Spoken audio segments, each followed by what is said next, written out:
Hello friends, welcome to my channel. आशा छ हजुरहरू चाहिँ सबैजना सन्चै हुनुहुन्छ होला। र फ्रेन्ड्स, मैले चाहिँ धेरै टाइमपछि फेरि पनि भिडियो चाहिँ बनाउँदैछु। र यो दिनमा चाहिँ शिवरात्रिको दिन थियो साथीहरू, र म चाहिँ पोखरा स्थित रामघाटको गीता मन्दिरमा चाहिँ गएको छु। र यो चाहिँ गण्डकी हस्पिटलको छेउमा पनि पर्छ। र त्यहाँ चाहिँ आज भाइको चाहिँ वर्तमान थियो, कान्छो सानीमाको छोराको चाहिँ वर्तमान थियो। र हामी म र साइनबाट त्यहीँ गएका थियौँ। र ठुलो मम्मीहरू दिदीहरू पनि भाउजूहरू सबैजना आउनुभएको थियो।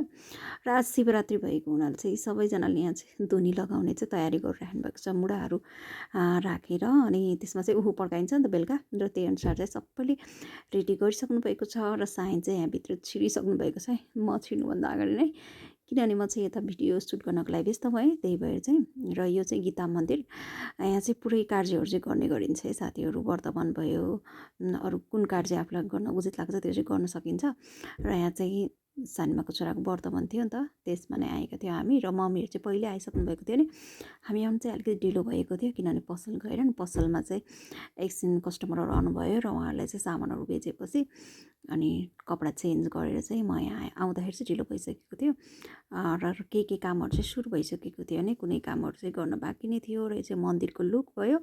र हजुरलाई चाहिँ मैले अगाडिबाट देखाउँदैछु। र बाबुको वर्तमान पनि हजुरलाई जति सक्छु त्यति नै देखाउँछु। र यहाँ सानीमाको ठुलो भाइ चाहिँ यहाँ मेरो च्यानलको फ्यान भनेर चाहिँ मलाई चिस्काइरहेको छ घरिघरि।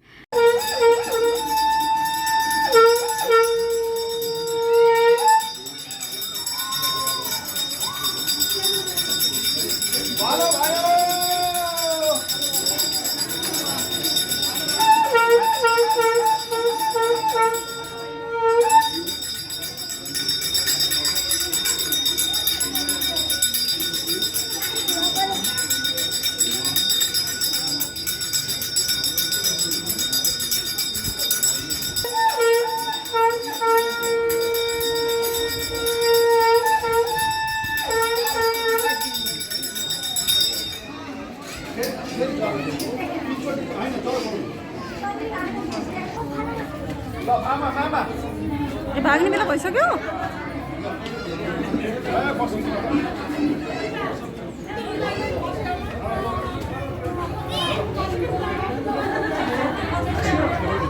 धोतीबाट मिलाइ अहिले चाहिँ गुरु पनि आएर चाहिँ मन्त्र सुनाइसक्नु भएको छ। र मन्त्र सुनेपछि चाहिँ एकछिनपछि अब भाग्ने टाइम हुन्छ होला है साथीहरू। त्यतिखेर चाहिँ भान्जा भागेर चाहिँ मामा लिएर आउनु पर्ने हुन्छ पड्काएर। त्यही भएर तिनजना मामाहरू चाहिँ रेडी हुनुभएको छ यहाँ समाउने भनेर माला लगाएर चाहिँ। ठुलो मामा, माइलो मामा र कान्छो मामा चाहिँ रेडी हुनुभएको छ।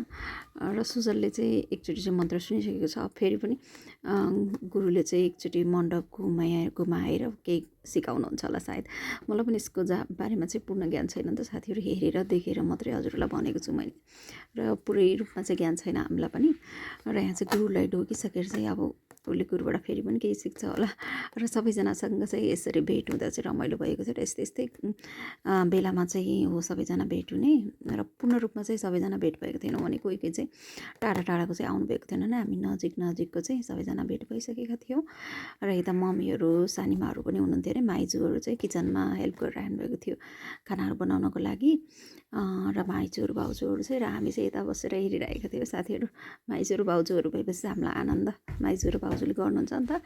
र केही गाह्रो साह्रो पऱ्यो भने चाहिँ हामी पनि गइन्छ। र सजिलो कुराहरू र अरू गर्नुपर्ने कुराहरू चाहिँ गर्नुहुन्छ उहाँहरूले। हामीलाई चाहिँ सकभर बोलाउनुहुन्न काम गर्नको लागि चाहिँ, आफै गर्नुहुन्छ। र यहाँ फेरि पनि केही सिकाउँदै हुनुहुन्छ होला सायद। र मैले चाहिँ पूर्ण रूपमा नजानेको हुनाले चाहिँ सबै कुरा भनेन हजुरलाई। र यहाँ चाहिँ भाइले चाहिँ अझै पनि जिस्काइरहेको छ मलाई फ्यान भनेर।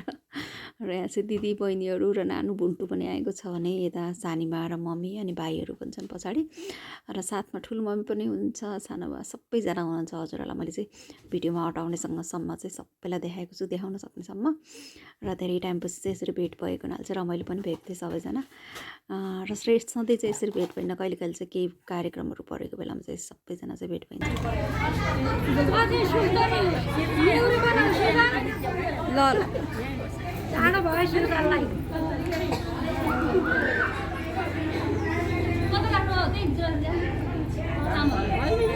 हाल्ने बेला भइसक्यो र गर्छ नि है।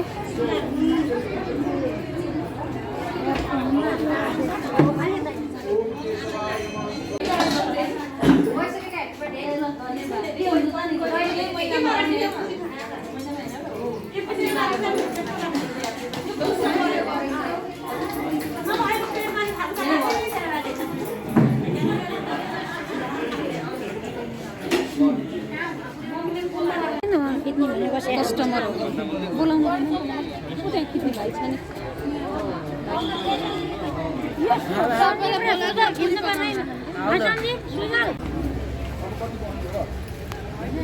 र अहिले चाहिँ बिछ्या दिने काम चाहिँ सुरु भइसकेको छ र जानीमाल चाहिँ यहाँ पाथीमा चाहिँ पुरै फलफुलहरू राखेर अनि मस्यौरा र चामलहरू राखेर सजाउनु भएको छ र सुरुमा चाहिँ यसरी आमाले चाहिँ 3 पाथी र 3 माना र 3 मुठी गरेर चाहिँ बिछ्या दिएपछि चाहिँ अरू सबैजनाले दिन सकिन्छ र यहाँ चाहिँ मामाहरूले चाहिँ भान्जालाई पूर्ण रूपमा वर्तमानमा चाहिँ यसरी लिएर नै हिँडिरहनु पर्ने हुन्छ र मामाहरूको र आमाको काम चाहिँ मेन हुन्छ है वर्तमानमा चाहिँ र किनभने मामाले चाहिँ पुरै रूपमा यसरी चाहिँ बिछ्याहरू माग्नको लागि चाहिँ भान्जालाई चाहिँ सहयोग गरिरहेको हुन्छ र 3 जना मामाले चाहिँ यसरी एकजनाले डालो समात्ने र एकजनाले केही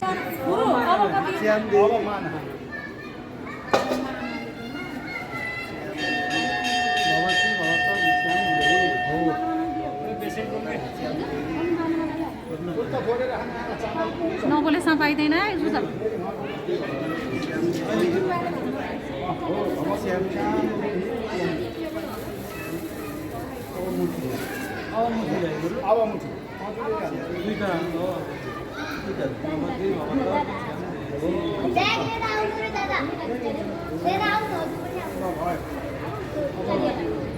अब प्रादेशिक सबैले त्यसै आमाले पछि र फ्रेन्ड्स धानीमाल दिइसकेपछि चाहिँ हामी सबैजनाले पनि यसरी ढोकाबाट नै चाहिँ भिख दिँदैछौँ र यो भिख चाहिँ ढोकाबाट दिने गरिन्छ साथीहरू र ढोका बाहिरबाट चाहिँ भिक्षा माग्ने गरिन्छ भने ढोकाभित्रबाट चाहिँ भिक्षा दिने गरिन्छ र यहाँ चाहिँ धानीमाल दिइसकेपछि चाहिँ हामी सबैजनाले पालै पालो गरेर चाहिँ दिँदै थियो आफू आफूले घरबाट चाहिँ लिएर आउनुपर्ने हुन्छ चामल फलफुल र त्यसमा चाहिँ मसुराहरू मिसाएर चाहिँ लिएर आउनुपर्ने हुन्छ र सबैले नै लिएर आएर चाहिँ यसरी दिएका थियौँ र रमाइलो पनि भएको थियो सबैले यसरी दिँदा चाहिँ र भाइलाई चाहिँ लाज लागिरहेको थियो र हाँस्दै पनि थियो यता फर्केर चाहिँ र मामाहरूले चाहिँ पूर्ण रूपमा सहयोग गर्नुभएको थियो डालो समाउनको लागि किनभने चामल सबैजनाले लिएर आएर भिक्षा दिँदाखेरि चाहिँ भोरिन्छ नि त डालो अनि गर्नुको पनि हुने गर्छ त्यही भएर चाहिँ मामाहरूले चाहिँ समाउनु भएको थियो नि भाइले चाहिँ भिक्षामी भनेर चाहिँ भिक्षा चाहिँ मागिरहेको थियो र हामी आए जति चाहिँ सबैजनाले यसरी भिक्षा दिए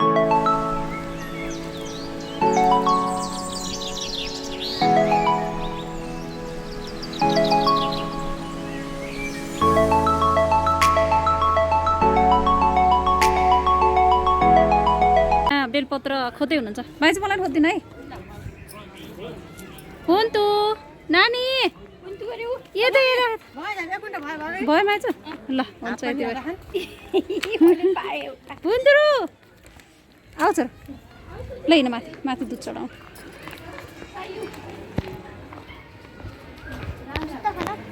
सुज खोल्नुपर्छ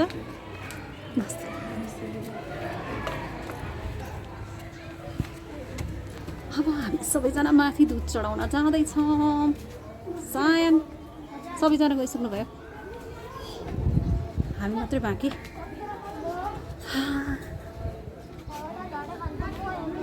दैन हजुर आऊ माइजू मेरो बेलपल लिएर मलाई बोलाइसक्नु छ दिनु माइजू बोल पनि पाइँदैन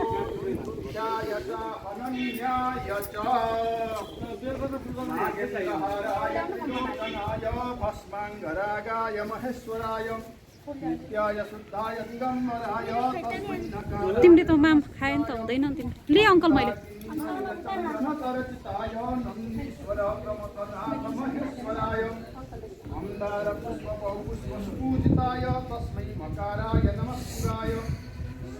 गर्नु भयो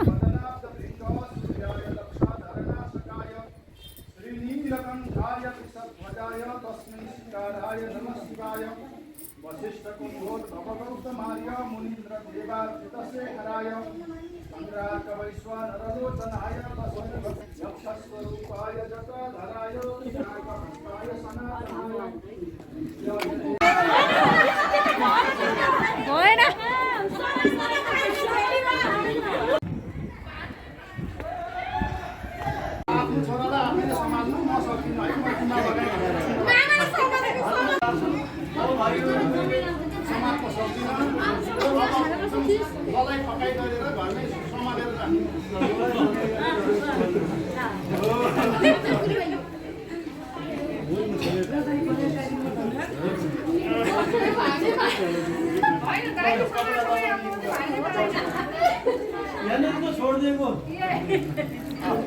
अहिले चाहिँ सबैजनाले खाजा खाने बेला भइसकेको छ र कोही कोही चाहिँ खाँदै हुनुहुन्छ भने हामी चाहिँ अलि पछि खाने भनेर चाहिँ बसिरहेका छौँ र आज शिवरात्रिको दिन पनि थियो नि त त्यही भएर साथीहरू व्रत थियो धेरैजनाको चाहिँ व्रत थियो र मेरो पनि थियो र हामी चाहिँ दही र अनि पुरी मात्रै खानेछौँ र व्रत नहुनेले चाहिँ रोटीहरू अनि तरकारीहरू दहीहरू चाहिँ खानुहुनेछ भने व्रत हुनेले चाहिँ नुनहरू खानु भएन नि त त्यही अनुसार नै खानेछ सबैजनाले र यहाँ चाहिँ मिना दिदी पनि आइसक्नु भएको छ हाम्रो सबभन्दा ठुलो दिदी र सबैजनाले चाहिँ यहाँ व्रत हुनेले चाहिँ दहीहरू त्यस्तो खाइराख्नु भएको छ भने नहुनेले चाहिँ तरकारी रोटीहरू खानुभएको छ र सबैजना चाहिँ यसरी भेट भएर चाहिँ रमाइलो भएको छ खास गरी चाहिँ मिना दिदी नै आएपछि चाहिँ एकदम रमाइलो भएको म किन आज स्याड हो भनेको के भयो मामा किन स्याड हुनुभएको छ त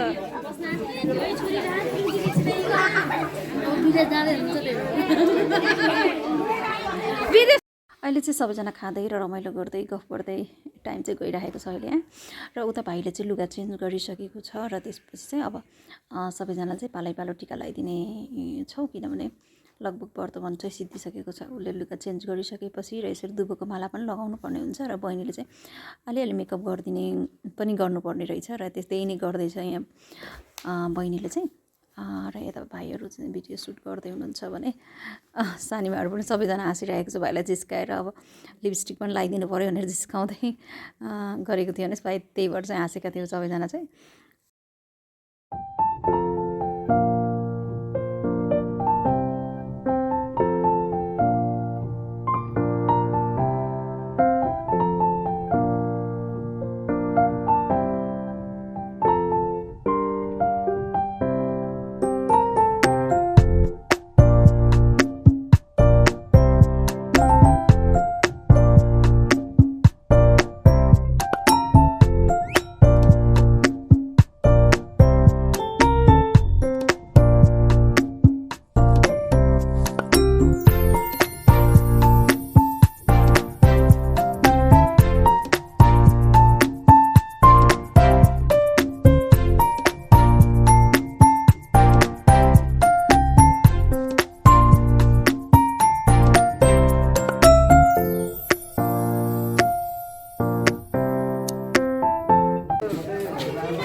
र फ्रेन्ड्स त्यहाँ चाहिँ सबै वर्तमानको चाहिँ सबै कुराहरू सिद्धिसकेको छ र भाइलाई पनि हामी सबैले टिका लगाइदिइसकेका छौँ र यहाँ चाहिँ पुरै सामानहरू चाहिँ अब सबैजना घर घर जानको लागि चाहिँ तयारी भइसक्नु भएको छ भने यहाँ मण्डपको सामानहरू चाहिँ पुरै निकालिदिएको छु मैले र निकाल्दै अनि गुरुबालाई छोडिदिन्छौँ भने कुनै कुनै चाहिँ यस्तो प्लास्टिकमा हालेर छोडिदिन्छौँ र कुनै कुनै चाहिँ घरको सामान नै हुन्छ नि त त्यो पनि अनि छुट्याएर घर लैजानेछौँ कुनै कुनै चाहिँ र हजुरहरूलाई चाहिँ मेरो यो वर्तमानको भिडियो चाहिँ यति नै हुनेछ है साथीहरू हजुरहरूलाई चाहिँ वर्तमानको भिडियो कस्तो लाग्यो यदि मन परेको भए लाइक सेयर कमेन्ट सब्सक्राइब गरिदिनु होला हस् त थ्याङ्क यू बाई बाई।